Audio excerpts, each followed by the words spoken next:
बुहारीको लागि बनाइएको एकदमै नराम्रो चलनहरूमध्ये तपाईहरूलाई सबैभन्दा मन नपर्ने चलन कुन हो? मलाई चाहिँ खुट्टा ढोग्ने चलन। कसैले आएर आफ्नो शिर कसैको पाउमा राख्दा कस्तो खालको सेटिस्फ्याक्सन मिल्छ म बुझ्दिनँ। सम्मान भन्ने कुरा जबरजस्ती गराइने कुरा हो जस्तो लाग्दैन कि मलाई। खुट्टा ढोग्यो भने मात्रै सम्मान गरेको हो भन्ने पनि त हुँदैन नि त। पुरानो चलन संस्कारहरू राम्रो हो मान्नुपर्छ, तर मलाई जहाँसम्म लाग्छ संस्कार चलन भनेको यस्तो मान्नुपर्छ जसले कसैको आत्मसम्मान नकटोस्। अझै बिहे गरेको पहिलो दिन दिमागमा कति कुरा खेलिरहेको हुन्छ। अब के होला, कस्तो होला, के गर्ने होला, अनि गएको दिन ढोकाभित्र छिर्ना साथ सबको खुट्टा ढोग्नु पर्ने रे।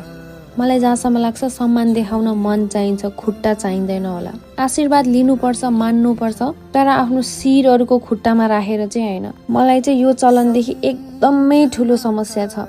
घरको लक्ष्मी भनेर पूजा गरेर दिएको मेरो मम ड्याडले अरू कसैको पाउमा शिर राख्नलाई होइन। परिवर्तन आफ्नै घरबाट सुरु गरौँ।